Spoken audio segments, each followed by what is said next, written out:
Welcome back and thanks for staying with us. So we're starting our front page review with The Nation. Major headline, flush out illegal miners. President tells military. We're pushing hard on economic diversification. 12 arrested in Ondo. And in other news, federal government goes tough on road constructors. No room for low standards. NLC alleges office invasion by security men. We didn't do it, says the DSS. And we have why PDP will remain in crisis by George. The National Working Committee suspends Benue SCW. 87 million bribes worth. 87 million bribes worth 700 billion reported in 2023, says the ICPC chair. And what story are we going to be taking first? It's a story. The mobile filling station on Awolowo Road yesterday near Allen Roundabout, just by the airport hotel. They had an explosion there yesterday when a gas truck was discharging its content into the surface storage tank and bam, just like that. This fire happened around some minutes before 11. Nation says 10:45, but 10:49, and affected several cars. Over 8 cars were burnt, including the truck itself. Buildings around were also affected, but thankfully, Lagos State Fire and Rescue Service responded swiftly. LASEMA responded, NEMA responded, Lagos State Neighborhood Safety Corps responded, Mobile Fire from Apapa also responded, Lagos State Building Control Agency. A lot of agencies responded and were able to abate the situation as quickly as possible. But you see videos and the fire. Meanwhile, the Nigerian Petroleum Company Limited, NNPC, has said this explosion has nothing to do with the recently commissioned NNPC Gas Marketing Limited and the compressed natural gas stations, which are running safely. The corporate communications officer, Mr. Olufemi Shone, said this yesterday. So that we don't give the CNG bad name. Yes, we will not say that. Because but the response was very swift. I drove through that area around like 4, I mean like the clearing up of everything. Around 4 p.m. you would not even have any idea that something like that happened if you don't look and see that. So you know they're well located. Just by them on the, they're well located. Fire. Have the governor's office, there's a fire station there, there's a head office of the fire service Lagos State. All around that. So and I'm thankful that it just went up and it didn't, spread. Yes, it didn't spread. It spread. It did. It's on the first floor of a building, just by it. It spread. It went. But were there casualties? No. That's the number of casualties remain unclear, according to the news. But they rescued people and those who sustained injuries were taken to Lasso. So there were all locations. That video of a man that was burnt. His clothes. I saw it. Was running around. Burnt the clothes off his body. Yes, and he was running around. They didn't report anybody that died. They were able to curb the fire and rescue people to Lasso. Okay, so I have Works Minister Dave Umahi had said the federal government is determined to ensure the timely and cost-effective completion of key infrastructure projects. He emphasized the importance of alleviating the suffering of road users due to the potholes in the country, also stating that most of the potholes enables kidnappers to operate. Umahi gave the assurance after a meeting with the management of Julius Berger in Abuja. He said that they were set to review and reevaluate some ongoing projects involving the presentation of a certificate of no objection to the Bureau of Public Procurement, BPP, for the affected projects. He also highlighted that the discrepancies between the ministry's cost assessment and those presented by Julius Berger and some other construction companies will be reviewed, in terms of the projects that are being handled.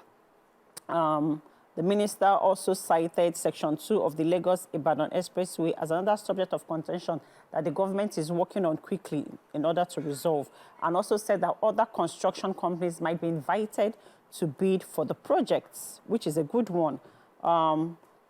He also said that after the re-engagement of 3 companies, which is Julius Berger, Dangote, and BUA, that when they went to the site to inspect the work that is being done, that they are not happy at the pace at which Berger is doing the job, but that they are very happy with the good quality of work yes, they're happy with the quality of work, but slow. It's slow. That's quite slow. That they hope that they will do better and be faster, but that they want that for the next 3 days, the Abuja should focus on filling up all potholes. They should focus on that because those potholes is a major problem right now in the country. So that's I'm really impressed with the Minister for Works. Yes, he's up and doing. If we do the good quality, if we do better roads, we will not have to be fixing as much all the time. over time. Let me take the story about illegal miners. Yeah, let me take the story about illegal miners and the fact that the Minister for Solid Minerals, Dr. Dele Alake, has said that they are ramping up efforts to stop illegal miners because he's saying that Nigeria is so rich in solid minerals that the revenue from those areas can favorably compete with oil and gas revenue. And they are listing states where they've already noticed those activities of illegal miners and the side effects of insecurity within those areas. North Central, especially we have in Zamfara, that's Northwest Zamfara, North Central, Niger, Nasarawa Plateau, and in the Southwest, Oshu and Ondo, rich in gold, coal, tin, and other solid minerals that are being illegally mined and the revenue can come in. So he mentioned this when he was speaking to the 32 of the National Defense Corps, and he has charged the military that they should also step in to ensure that they are protecting. They've created a group called Mining Guard, which has been deployed nationwide, and I'm excited. I'm hoping we see the effects. I need more transparency from that minister. We even want to know who the legal miners are in the first place. And how much we are earning from it. And the potential of it has been overstated. We need to see it start to exactly materialize. Yes, so I have this very interesting story. The Women Affairs Minister, Uju Kennedy Ohana, yesterday stopped an event organized in her ministry's name without her permission, Nigerians. So she accused the organizers of impersonation. The minister, first of all, you see the social media. She drove to the place like are you? And then when she got to the place, the event they said was organized by Emela Chioma PAT Limited. And when the minister now got there, she got on the podium. And I'm sure they thought, oh, the chief host or the chief. She now said, first of all, the organizers of this event have been arrested. This event cannot continue to hold. I'm sorry, because they impersonated her. They used her name to send invitations for this event. The organizer would have done differently and stated exactly who they were and why they were doing instead of using her. This is something that she does not agree with. The president does not agree with. And so the organizers were arrested. Event shut down. Message delivered. Thank you, madam. I like the hot topic, but we cannot go into it. Let's move on to the Punch. Major headline. Hunger protest. Victims' families recount ordeal. Demand bailout. Gombe, Kano traders, Katsina churches count losses. And Borno family relieves pain. In other news, there's a beautiful picture of the 87 regular recruits intake for military training during the inauguration in Kaduna on Thursday. And there's a woman in front. That was what was exciting for me, even though I don't know the story, but there was a woman in front. Other news, APC opposition clash over NLC secretariat invasion. Vehicles burnt as gas explodes in Lagos filling station. Naira closes at 1,596 to $1 as forex inflows hit 25 billion naira. NNPCL demands 4.7 trillion naira petrol import refund. Dangote refinery designed to process Nigerian crude oil from the CEO, and federal government suspends registration for 40,000 rice. Who has that 40,000? That's the one I have. Please. Yeah, that's what it has. So the federal government has withdrawn the circular directing civil servants to register for the purchase of the 50 kg rice at subsidized rates within the ministries. So they sent a circular which Punch got hand of, and they said this circular was directed to the directors of human resources at the Ministry of Special Duties and Internal Government Affairs, and the circular was dated 2nd of August 2024. And in it, they said, I am directed to refer to our internal circular in the ministry of late August 2024 on this above subject matter, and to inform that the internal circular is hereby withdrawn. Further details will be communicated in due course. And please bring the contents of the internal circular to the attention of staff in your respective departments and units for their information and proper guidance.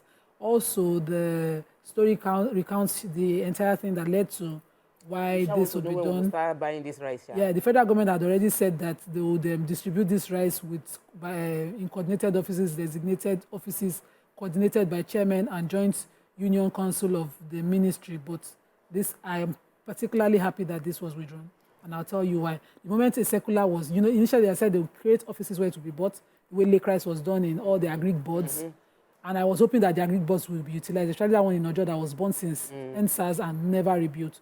And suddenly I heard that they were now directing civil servants within their ministries to pay for the rice. I was like, how will we get outside? And you know what civil servants are known for? One person with a list of family members clear a whole truck of rice. So I was wondering how would this corruption be cleaned up? But fortunately, they corrected themselves. So they said the further directive will be given.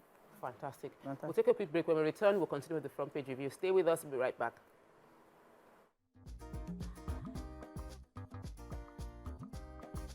Stay tuned. Your View will be right